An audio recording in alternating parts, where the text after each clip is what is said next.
শহরের নামকরা সাংবাদিক অরিন্দম চৌধুরী, যুক্তিবাদী, সাহসী আর যে কোনো গুজবের পেছনে ছোটা তার স্বভাব।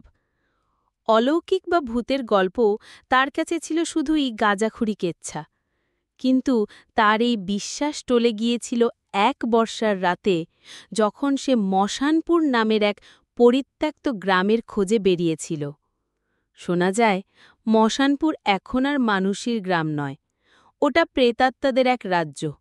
আর সেই রাজ্যের একজন নেতা আছে, এক ভয়ঙ্কর শক্তিশালী ভূত, যাকে সবাই নেতামশাই বলে ডাকে। অরিন্দমের কাছে খবরটা এসেছিল এক অদ্ভুত সূত্র থেকে। তার পত্রিকার অফিসে একটা বেনামি চিঠি আসে। চিঠিতে শুধু লেখা ছিল, মশানপুরের জীবন্ত মানুষের প্রবেশ নিষেধ, ওখানে এখন নতুন শাসন চলছে, নেতামশাইয়ের শাসন। সত্যিটা জানতে চাইলে নিজের প্রাণের ঝুঁকি নিয়ে আসুন।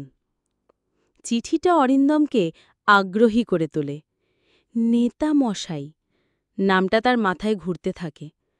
খোঁজ নিয়ে সে জানতে পারে, প্রায় ৫০ বছর আগে মশানপুর এক সমৃদ্ধ গ্রাম ছিল। হরিপদ সাহা নামে একজন সৎ ও জনপ্রিয় পঞ্চায়েত প্রধান ছিলেন সেখানে। গ্রামের মানুষ তাকে নেতামশাই বলেই ডাকত। কিন্তু রাজনৈতিক ষড়যন্ত্রে তাকে এবং তার পুরো পরিবারকে নৃশংসভাবে খুন করা হয়। খুনিরা তার দেহটাকেও টুকরো টুকরো করে গ্রামের বিভিন্ন প্রান্তে ছড়িয়ে দিয়েছিল। এরপর থেকেই নাকি মশানপুর অভিশপ্ত হয়ে যায়। একে একে গ্রামের মানুষ উধাও হতে থাকে, নয়তো পাগল হয়ে যায়। ধীরে ধীরে গ্রামটা জনশূন্য হয়ে পড়ে।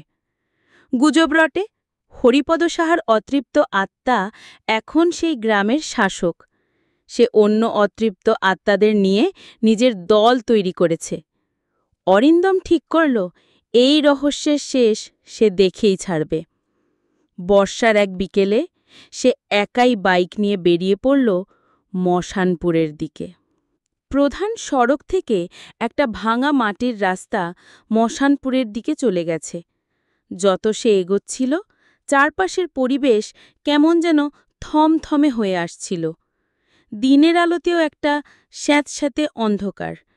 রাস্তার ধারে একটা ভাঙা সাইনবোর্ডে আবছাভাবে লেখা, মশানপুর গ্রামে আপনাকে স্বাগত। লেখার ওপর শ্যাওলা জমেছে, যেন স্বাগত জানানোর বদলে ওয়ার্নিং করছে। গ্রামে ঢুকতেই অরিন্দমের গা ছমছম করে উঠল।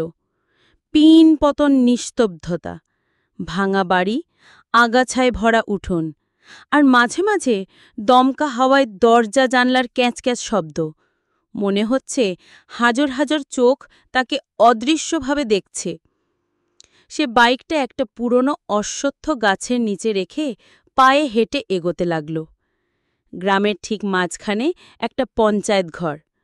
ওটাই ছিল হরিপদ সাহার অফিস। অরিন্দম সেদিকেই এগোল। পঞ্চায়েত ঘরের দরজাটা হাঁ করে খোলা। ভেতরে ঢুকতেই একটা ভ্যাপসা পচা গন্ধ তার নাকে লাগল। ধুলোর পুরো আস্তরণ চারদিকে, কিন্তু অদ্ভুতভাবে মাঝখানের বড় টেবিল আর চেয়ারটা বেশ পরিষ্কার, যেন কেউ নিয়মিত ব্যবহার করে। টেবিলের ওপর একটা পুরনো ডায়েরি খোলা পড়েছিল। অরিন্দম কাঁপা কাঁপা হাতে ডায়েরিটা তুলে নিল। ওটা ছিল গ্রামের শেষ পুরোহিতের লেখা। শেষ পাতাগুলোতে যা লেখা ছিল তা পড়ে অরিন্দমের রক্ত হিম হয়ে গেল। হরিপদর আত্মা ফিরে এসেছে, কিন্তু সে হরিপদ নয় যাকে আমরা চিনতাম। তার চোখে এখন প্রতিশোধের আগুন। সে গ্রামের অন্য আত্মাদের একত্রিত করছে। প্রতি অমাবস্যার রাতে পঞ্চায়েত ঘরে সভা বসে। আমি নিজের চোখে দেখেছি সারি সারি অশরীরীর ছায়ারা এসে জড়ো হয়। হরিপদ, মানে আমাদের নেতামশাই, সেই চেয়ারে বসে তাদের নির্দেশ দেয়। তার কণ্ঠস্বর এখন আর মানুষের মতো নয়, গভীর গমগমে, যেন পাতাল থেকে উঠে আসছে। সে এক নতুন রাজ্য গড়তে চায়, মৃতদের রাজ্য। সে প্রায় বলে, যারা আমাদের শেষ করেছিল তাদের বংশধরেরা এখনো বেঁচে আছে। তাদের রক্ত দিয়ে এই মাটির ঋণ শোধ হবে। আমাদের দল আরও বড় হবে। জীবিতদেরও আমাদের দলে যোগ দিতে হবে, ইচ্ছায় বা অনিচ্ছায়। ঈশ্বর, আমাদের রক্ষা করো, ওরা আসছে। ডায়েরিটার শেষ লাইনটা কালির আঁচড়ে শেষ হয়েছে। হঠাৎ পঞ্চায়েত ঘরের বাইরে একটা সম্মিলিত ফিসফিসানির শব্দ উঠল।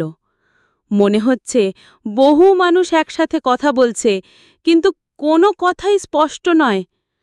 অরিন্দম ডায়েরিটা ব্যাগে ভরে জানালার ফাঁক দিয়ে বাইরে তাকালো। যা দেখল তাতে হৃৎপিণ্ডটা প্রায় থেমে যাওয়ার জোগাড়। বাইরে সারি সারি অশরীরী ছায়া রয়েছে, তাদের চোখে নিভি অন্ধকার আর মুখে একটা ভীষণ প্রশান্তি ভাব। গ্রামের চত্বরটা ধীরে ধীরে ছায়ামূর্তিতে ভরে উঠছে। আবছা ধোয়ার মতো অবয়ব, কারো হাত নেই, কারো পা নেই, কারো মাথাটা ঘাড়ে ঝুলছে। সবাই নীরবে পঞ্চায়েত ঘরের দিকে এগিয়ে আসছে। তাদের চলার কোনো শব্দ নেই, শুধু শুকনো পাতার ওপর দিয়ে একটা ইয়েন স্রোত বয়ে যাচ্ছে। অরিন্দম বুঝে গেল সভা শুরু হতে চলেছে। সেই দৌড়ে ঘরের এক কোণে রাখা একটা ভাঙা আলমারির পেছনে লুকিয়ে পড়ল। কিছুক্ষণের মধ্যেই ঘরটা ছায়ামূর্তিতে ভরে গেল। একটা হিম শীতল হাওয়া বইতে শুরু করল, সাথে তীব্র পচা রক্তের গন্ধ। ঘরের তাপমাত্রা দ্রুত কমতে লাগল। অরিন্দমের দাঁতে দাঁত লেগে ঠকঠক করে কাঁপছিল। হঠাৎ সব ফিসফিসানি থেমে গেল। সেই বড় চেয়ারটার সামনে একটা ঘন কালো ছায়া ধীরে ধীরে জমাট বাড়তে লাগল। ছায়াটা ক্রমশ এক দীর্ঘদেহী মানুষের আকার নিল। পরনে ছেঁড়াখোড়া পাঞ্জাবি, চোখ দুটো যেন দুটো জ্বলন্ত কয়লার মতো। হরিপদ সাহা, নেতা মশাই। তার কণ্ঠস্বর শোনা গেল, সেই পাতাল থেকে উঠে আসা গমগমে আওয়াজ। আমার কমরেডগণ, নেতামশাই বলল, আমাদের শক্তি দিন দিন বাড়ছে। পাশের গ্রামের অনেকেই এখন আমাদের দলে যোগ দিতে চাইছে, কিন্তু আমাদের লক্ষ্য আরও বড়। এই শহর, এই সভ্যতা, যেখানে জীবিতরা আমাদের কথা ভুলে সুখে আছে, সেই সুখ আমাদের কেড়ে নিতে হবে। হঠাৎ সে থেমে গেল। তার জ্বলন্ত চোখ দুটো ঘরের চারদিকে ঘুরতে লাগল। আমাদের মাঝে একজন বিশ্বাসঘাতক আছে। কণ্ঠস্বরটা আরও হিম শীতল হয়ে গেল। একজন জীবিত প্রাণী, যার শরীরে এখনো রক্ত বইছে। আমি তার হৃৎপিণ্ডের শব্দ শুনতে পাচ্ছি। নেতামশায়ের চোখ দুটো এসে স্থির হল অরিন্দম যে আলমারির পেছনে লুকিয়েছিল সেটার ওপর। বের করে আনো তাকে। নেতার আদেশ আসতেই সমস্ত ছায়ামূর্তিগুলো একসাথে অরিন্দমের দিকে ঘুরে গেল। অরিন্দমের আর সময় ছিল না। সে আলমারিটা ধাক্কা দিয়ে ফেলে দিয়ে পেছনের দরজা দিয়ে দৌড় দিল। তার পেছনে ছুটে আসছে একদল ভয়ঙ্কর প্রেতাত্মা। তাদের সম্মিলিত হিস হিস শব্দ আর ঠান্ডা নিঃশ্বাস তার ঘাড়ে এসে পড়ছে। সে দিগ্মিদিক জ্ঞান শূন্য হয়ে দৌড়াচ্ছে। গ্রামের সীমানা কোথায় সে জানে না। একবার পেছনে তাকাতেই দেখল নেতা মশাই নিজে তার পেছনে আসছেন। তিনি হাঁটছেন না, মাটির কয়েক ইঞ্চি ওপর দিয়ে ঘেঁষে আসছেন। তার মুখে এক ক্রূর হাসি। গ্রামের শেষে একটা ছোট নদী ছিল। অরিন্দম শুনেছিল প্রেতাত্মারা নাকি বহমান জল পার হতে পারে না। সে শেষ শক্তিটুকু দিয়ে ঝাঁপ দিল নদীতে। নদীর ওপারে পৌঁছে সে হাঁপাতে হাঁপাতে পেছনে তাকাল। দেখল পুরো গ্রামের আত্মারা নদীর ধারে দাঁড়িয়ে আছে। তাদের নেতা হরিপদ সাহা নদীর কিনারে দাঁড়িয়ে তার দিকে আঙুল তুলে আছে। তার ঠোঁট নড়ছে, কিন্তু কোনো শব্দ আসছে না। কিন্তু অরিন্দম তার কথাগুলো স্পষ্ট শুনতে পাচ্ছিল, সরাসরি তার মস্তিষ্কের ভেতরে। পালাচ্ছ কথায় সাংবাদিক, তুমি যা দেখেছ তা এখন তোমার সাথেই থাকবে। আমাদের দল এখন শুধু এই গ্রামে সীমাবদ্ধ থাকবে না, আমরা শহরে আসছি। তোমার মাধ্যমেই আমাদের প্রচার শুরু হবে। তুমি হবে আমাদের প্রথম শহরী নাগরিক। অরিন্দম কোনো মতে বাইকটা নিয়ে শহরের দিকে রওনা দিল। সে ভেবেছিল সে বেঁচে গেছে। অরিন্দম তার ফ্ল্যাটে ফিরে এসেছে প্রায় 1 সপ্তাহ হল। সে চাকরি ছেড়ে দিয়েছে। সারা দিন ঘরের দরজা জানলা বন্ধ করে বসে থাকে। সে যা দেখেছে তা কাউকে বিশ্বাস করাতে পারেনি। সবাই তাকে পাগল ভাবছে। আজ রাতেও সে একা বসেছিল। হঠাৎ তার মনে হল বাইরে কিসের যেন শোরগোল। সে জানালার পর্দাটা একটু সরাল। রাস্তায় মাঝরাতে এক বিশাল মিছিল এগিয়ে আসছে। মিছিলে কোনো মানুষ নেই, সব ধোঁয়াটে আবছা ছায়ামূর্তি। তাদের হাতে অদৃশ্য ব্যানার, মুখে নীরব স্লোগান। মিছিলের ঠিক সামনে নেতৃত্ব দিচ্ছে সেই দীর্ঘদেহী কালো ছায়াটা, নেতা মশাই। হঠাৎ সে মুখ তুলে সরাসরি অরিন্দমের ফ্ল্যাটের দিকে তাকাল। তার মুখে সেই ক্রূর শীতল হাসি।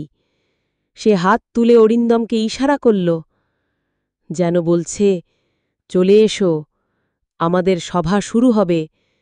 তুমি তো আমাদের শহরের প্রথম সদস্য। অরিন্দমের চিৎকার তার গলাতেই আটকে গেল। সে বুঝতে পারল মশানপুর থেকে সে পালাতে পারলেও নেতার রাজ্য থেকে তার মুক্তি নেই। নেতার শাসন এখন শহরেও শুরু হয়ে গেছে, আর সেই তার প্রথম শিকার। জানালার কাছে ল্যান্তার একটা ঠান্ডা হাতের ছাপ পড়তে শুরু করল। বাইরে থেকে নয়, ভেতর থেকে। গল্পটি ভালো লাগলে চ্যানেলটি সাবস্ক্রাইব করবেন।